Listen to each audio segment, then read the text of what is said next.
Não? Gildás entrou. Gil, seja bem-vindo.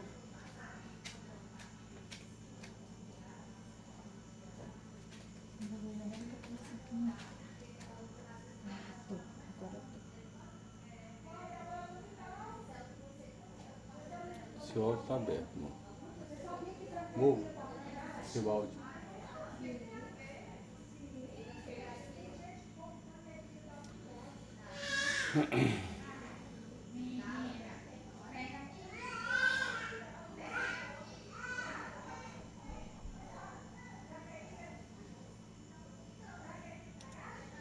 Dentro de alguns instantes nós começaremos a nossa reunião.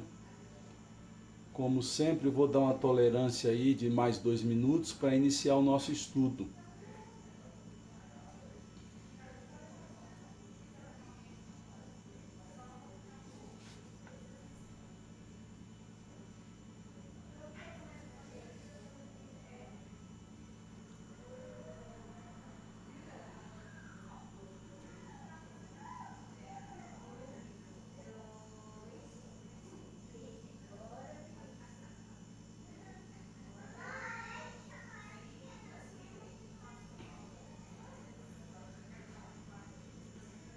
Eu queria saber se vocês me ouvem.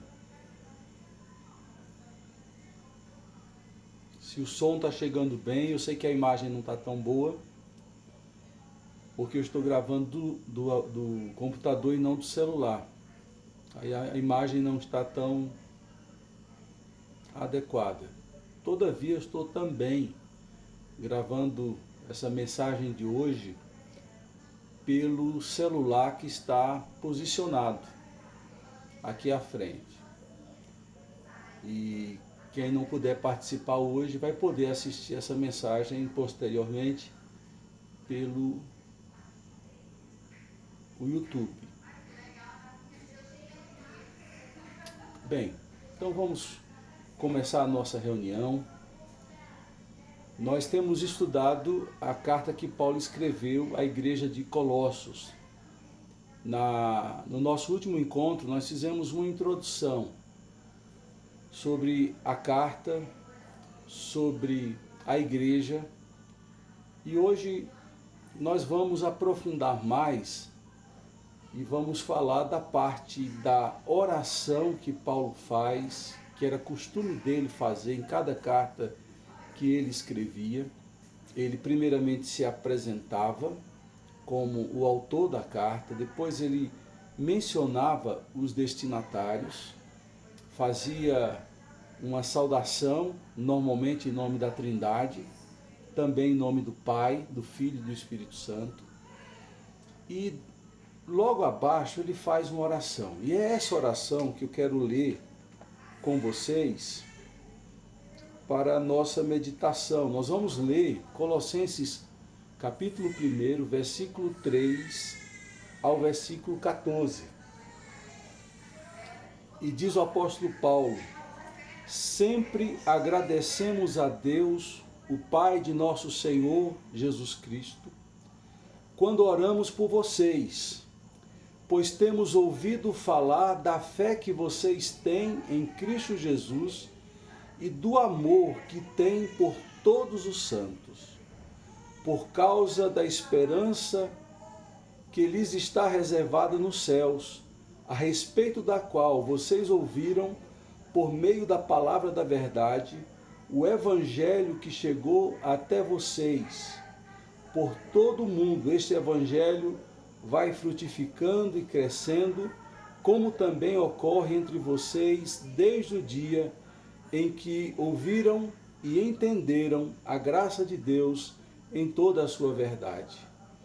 Vocês aprenderam de Epáfra, nosso amado cooperador, fiel ministro de Cristo, para conosco, para que também nos falou do amor que vocês têm no Espírito. Até aqui o versículo de número 8. Eu quero chamar a sua atenção nessa hora para 5 pontos, 5 assuntos que Paulo menciona nessa parte ainda introdutória da carta aos Colossenses, e eu convido você a acompanhar a reflexão que será feita em 5 pontos, 5 assuntos que entendo serem muito importantes para a nossa vida espiritual como um todo. A primeira coisa que chama a atenção é o fato de Paulo, no versículo 3, começar com gratidão. Ele não começa pedindo nada a Deus, ele começa agradecendo. E aí, por trás desse ato de Paulo, há um princípio geral para as nossas vidas. Quando nós começamos o dia agradecendo, quando nós criamos no nosso viver, no nosso pensar, no nosso agir, no nosso sentir, o sentimento da gratidão, tudo começa bem. Então, se você quer viver uma vida plena espiritualmente, experimente agradecer e comece o seu dia agradecendo, comece tudo agradecendo. Diz o apóstolo Paulo no versículo 3, sempre agradecemos a Deus, o Pai do nosso Senhor Jesus Cristo, quando oramos por vocês. Se nós tivéssemos como hábito a gratidão, a murmuração seria de vez lançada fora das nossas vidas. Nós não olharíamos para aquilo que deu errado, mas olharíamos para aquilo que deu certo.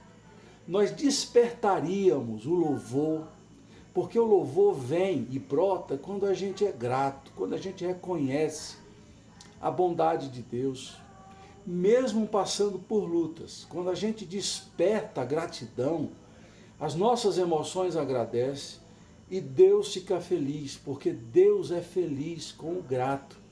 Quando você pega a experiência de Israel, quando sai do Egito em direção à terra prometida, as dificuldades começaram a acontecer quando Israel começou a murmurar. E note, reclamar, murmurar é o contrário de gratidão. E aí está o desastre, é uma catástrofe anunciada, quando a gente dá vazão ao coração, à ingratidão, à falta de reconhecimento, à nossa postura de dureza ante os acontecimentos. Então, primeira coisa que eu quero deixar clara para você que me ouve nessa hora, quando a gente começa o dia com gratidão, quando nós somos tentados a murmurar e vencemos essas tentações e agradecemos, quando tudo na nossa vida começa com gratidão, tudo vai terminar bem. Por isso que eu destaco, nesse primeiro momento, esse primeiro gesto de Paulo no versículo 3, ao começar essa saudação, trazendo como ponto inicial e principal a gratidão. O segundo assunto que eu destaco está no versículo 4. E no versículo 4, você vai encontrar aqui algo muito interessante. O que Paulo vai colocar aqui, que eu acho muito interessante, é que temos duas palavras especiais que Paulo menciona aqui neste versículo 4. Vamos ver quais são essas duas palavras. Paulo vai dizer, pois temos ouvido falar da fé que vocês têm em Cristo Jesus e do amor que têm por todos os santos. Preste atenção no que eu vou dizer para você, porque é muito importante. Às vezes, quando a gente ouve falar de alguém, a gente geralmente ouve falar de algo ruim daquela pessoa. Aqui Paulo tem um assunto bom a falar. Ele ouviu dizer que os membros da igreja de Colossos, eles tinham uma prática referenciada pela fé e pelo amor. Olha que coisa sensacional. 2 elementos fundamentais para se viver a espiritualidade: fé e amor. E note, a fé, ela é desenvolvida na nossa relação com Deus. A gente se achega a Deus pela fé. Sem fé é impossível agradar a Deus. É isso que diz o autor aos Hebreus. É a fé que nos salva. Essa fé salvadora é despertada pelo Espírito Santo. E quando a gente crê, acontece dentro de nós desculpe, uma revolução maravilhosa. Os nossos olhos se abrem, nós nos aproximamos de Deus e vivemos numa dimensão profunda com Deus porque existe fé. Depois Paulo diz, eu ouvi falar que vocês têm amor pelos irmãos. E aqui está um ponto que é desafiador. Nós precisamos ter fé e amor. E a fé e amor precisam ser conjugadas juntas. No sentido de que eu não posso optar em dizer eu tenho fé em Deus, eu amo somente a Deus e não amo meu irmão. Porque diz aí o texto que nós temos a fé em Deus e amor pelos irmãos. Esse amor aos irmãos é resultado da minha fé. Porque a minha fé, ela tem dentro de si o elemento amor. Quando eu tenho fé em Deus, automaticamente eu o amo. E quando eu entendo isso, brota no meu coração o amor pelo próximo e fundamentalmente o amor pelo irmão. E Paulo vai dizer que havia fé em Deus e fé e amor pelos irmãos. É um grande desafio viver pela fé, é um grande desafio amar quem erra com a gente, quem é imperfeito. Mas o amor não é para ser concedido aos perfeitos, o amor é para ser concedido aos faltosos. Basta ver a nossa experiência. A grande questão de Paulo era de perceber que o amor de Deus o constrangia porque ele olhava para si e não encontrava motivos para que Deus o amasse. Portanto, o amor não é para perfeitos, o amor é para imperfeitos, o amor é para faltosos. É o amor que nos leva a perdoar o outro. É o amor que nos leva a estender a mão ao caído, a socorrer aquele que está ali prostrado ao chão. Amor é se compadecer pela dor, pela miséria daquele que está na mesma caminhada, no mesmo caminho conosco. Então, esse segundo assunto também é muito importante. Nós falávamos, o primeiro assunto é que tudo começa com gratidão. E quando tudo começa com gratidão, tudo termina bem. O segundo assunto que nós estamos mencionando aqui é que essas duas palavras são fundamentais para o crescimento e aprofundamento da vida espiritual. Fé em Deus e amor aos irmãos. Isso está no versículo de número 4. Agora vamos ao terceiro assunto dessa parte introdutória, do capítulo 3 ao capítulo 8. Paulo vai dizer que nós e os destinatários da carta aos Colossenses tinham algo especial. Eu queria muito que você prestasse atenção nesse ponto, que para mim é uma parte preciosa. Paulo vai dizer no versículo de número 5 o seguinte: por esta causa, por causa da esperança que lhe está reservada nos céus. O que Paulo está dizendo aqui, meus irmãos?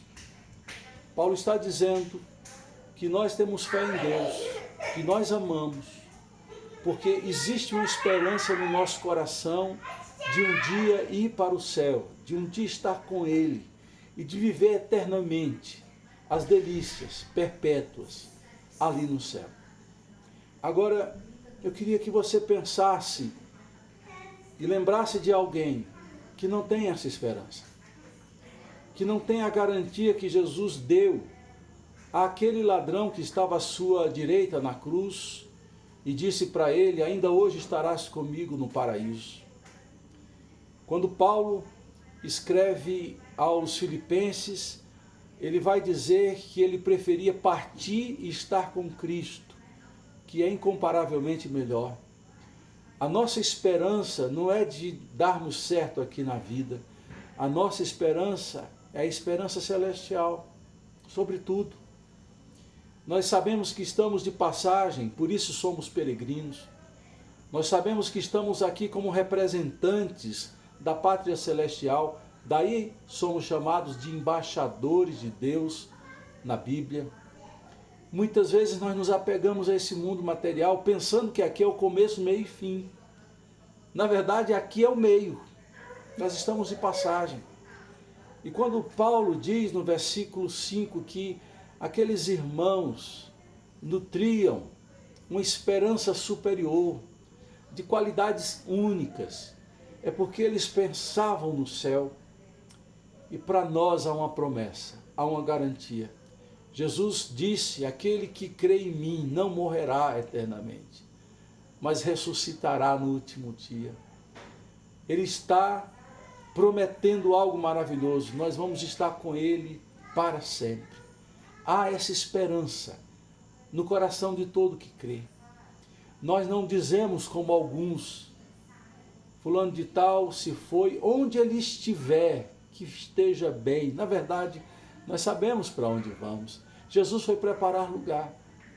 A nossa esperança não é de ter uma casa, patrimônios aqui na terra, mas é sim de chegar no céu e ficar com ele eternamente. E isso precisa cada dia ser cativado. Essa esperança precisa ser nutrida em cada coração.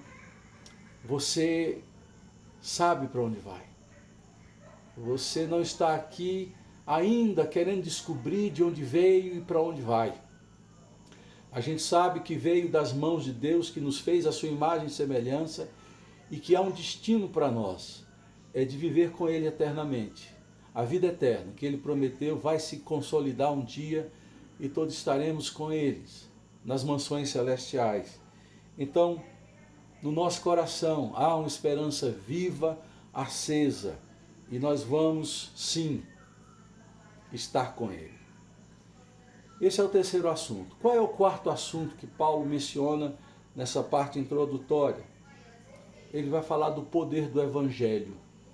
E ele vai gastar um tempo assim muito especial e precioso do Evangelho. Você lembra que Paulo certa vez disse algo muito sublime ao dizer: não me envergonho do Evangelho, porque é poder de Deus para a salvação de todo que nele crê. Está em 1 Coríntios capítulo 1. Não me envergonho do Evangelho. E ele vai dizer que o Evangelho é poder para a salvação. O que eu quero dizer com isso? Deus nos deu uma mensagem a pregar. Esse conteúdo da mensagem é uma boa nova. A palavra Evangelho significa boa nova. E essa notícia nova, boa, quando ouvida, acalentada no coração, acreditada, gera fé e gera salvação. Basta ler Romanos capítulo 10. Se com seu coração crer e com sua boca confessar, você será salvo. Porque esse evangelho, esse conteúdo que diz que agora há esperança, agora há promessa de perdão, muda a nossa vida. Lembra que a notícia recente era: por causa dos seus pecados não há salvação, não há escapatória, agora há condenação para toda a humanidade. Jesus vem, morre a nossa morte, ressuscita dentre os mortos e manda a sua igreja pregar o Evangelho. E agora essa é a boa nova. A boa nova substitui a notícia antiga. A notícia antiga falava de condenação, agora a boa nova fala de perdão, fala da graça concedida. Dessa forma, o Evangelho, o conteúdo do Evangelho é o conteúdo da vida, é o conteúdo do arrependimento, do perdão de pecados. E este Evangelho, quando crido, tem poder de transformar a nossa vida, porque ele é a base da nossa fé. Quando a gente ouve essa mensagem e crê, aí há salvação. Olha o que Paulo vai dizer no versículo de número 5 ainda. Ele vai dizer: por causa da esperança que lhe está reservada nos céus, a respeito da qual vocês ouviram, por meio da palavra da verdade, o Evangelho. Versículo 6, que chegou até vocês por todo o mundo, este Evangelho vai frutificando e crescendo, como também ocorre entre vocês desde o dia em que ouviram e entenderam a graça de Deus em toda a sua verdade. Então você vê que é um texto longo em que Paulo vai falar do Evangelho, do conteúdo da obra de Deus feita por Cristo, do amor da Trindade, porque o Pai idealizou a salvação, o Filho veio aqui, cumpriu os requisitos para conceder salvação, e o Espírito Santo nos convence do pecado, da justiça e do juízo, aplicando essa salvação em nosso coração, e tudo depende da sua postura diante do Evangelho pregado.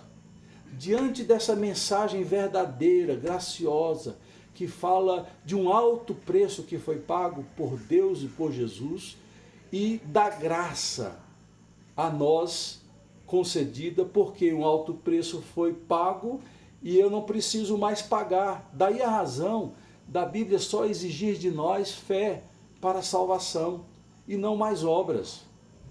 Porque o Evangelho tem esse poder de entrar em nós e promover a fé e trazer uma vida nova. E é interessante que Paulo vai dizer que esse poder do Evangelho está crescendo. Naquele momento dele, o Evangelho estava apenas na borda do Mediterrâneo e em parte da Europa, quando ele escreve a carta aos Colossenses. Começou ali em Jerusalém, com Jesus e com seus apóstolos, e começou a se expandir pelo mundo. Essa mensagem foi levada para vários lugares e muitos começaram a ouvir. E Paulo vai dizendo que a mensagem do Evangelho está, olha o termo que ele usa, frutificando e crescendo.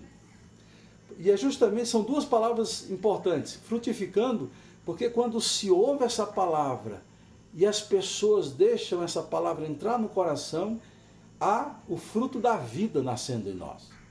E está crescendo porque cada um que ouve começa a compartilhar, a anunciar, e são mais portadores dessa mensagem. Você lembra daquela ocasião que Jesus pediu que orássemos para pedir ao Pai que Ele enviasse trabalhadores para a sua seara? Você é um desses trabalhadores. Você foi chamado para ser portador dessa mensagem do Evangelho. Pastor, mas não sei pregar. Não precisa. Pegue um folheto, dê para alguém, convide alguém para ir à sua igreja, mande uma mensagem do Evangelho, uma mensagem bíblica, um vídeo que foi impactante para você, para alguém. Você assim está disseminando a semente do Evangelho, fazendo com que o Evangelho frutifique e cresça no mundo. E Paulo não sabia que o Evangelho chegaria ao Brasil, que o Evangelho chegaria à Austrália, que o Evangelho chegaria aos Estados Unidos, chegaria na América do Sul, e está sendo pregado em todo o mundo esse Evangelho, porque esse Evangelho é poderoso, essa mensagem desse Evangelho produz vida. E Paulo vai dizer, sobretudo, que a principal mensagem desse Evangelho é a mensagem da graça de Deus. Eu volto a ela. É uma palavra ainda não compreendida na sua profundidade e na dimensão correta. A palavra graça, ela é usada muito, a princípio, na Igreja Católica, e muitos de nós somos oriundos da Igreja Católica, e quando se fala de graça, é sempre ligado a um milagre alcançado. Aí você agradece uma graça, mas a graça é o ato, é a forma como Deus nos trata, como Deus lida conosco. Porque Deus, ao olhar para mim, Ele poderia vir com o juízo, com a punição, com a condenação, porque eu sou um homem pecador imperfeito e sempre estou em déficit com Deus. Então, se nós fôssemos levar ao pé da letra como seria a nossa relação com Deus, seria uma relação deficitária, e Ele, por direito, poderia sempre usar de condenação para comigo. Mas por causa de Jesus, do que Ele fez, Deus olha para mim com misericórdia, com graça. E tudo que Ele faz por mim é sem que eu mereça. O amor que Ele despende por mim, eu não mereço. O cuidado que Ele despende por mim, eu não mereço. Até as lutas que eu passo, eu não mereço, porque poderiam ser piores. E quando a graça de Deus vem, faz com que as lutas que eu passo sejam menores. Quando a graça de Deus vem sobre mim, eu que sou fraco, debilitado, sou fortalecido, e eu posso dizer, tudo posso naquele que me fortalece. É a graça de Deus que me dá condições para tentar viver o Evangelho, para tentar corresponder e viver de modo digno do Evangelho do Senhor Jesus Cristo. Portanto, a mensagem do Evangelho não é uma mensagem de enquadramento para ser perfeito. A mensagem do Evangelho é uma boa nova para aquele que não consegue ser perfeito, porque Jesus foi perfeito em meu lugar, e eu recebendo a justiça de Deus, que é a justiça que Jesus conquistou na cruz, eu agora estou numa nova relação com Deus, e essa nova relação com Deus é ministrada a mim por graça. Daí o conteúdo do Evangelho ser graça. E Paulo vai falar isso. Está aqui ainda no versículo 6. Ouviram e entenderam a graça de Deus em toda a sua verdade. Não existe mentira no Evangelho. Não existe promessa que Deus não venha a cumprir no seu Evangelho. A palavra de Deus vai dizer que todo aquele que nele crê não será confundido. Todo aquele que teme a Deus e que anda com Ele não passará por vexame, e o seu nome já está escrito no livro da vida. Essa é a mensagem do Evangelho. O último assunto que eu quero deixar para você nessa hora, nós falamos que Paulo começa tudo com gratidão e falamos que na nossa vida tem que ser assim. Em segundo lugar, falamos da importância da fé e do amor como expressão de espiritualidade em nosso viver. Dissemos também que vivemos fundamentados, arraigados, alicerçados na esperança da vida eterna. Nossa esperança não está nas coisas desta vida, mas nas coisas do céu.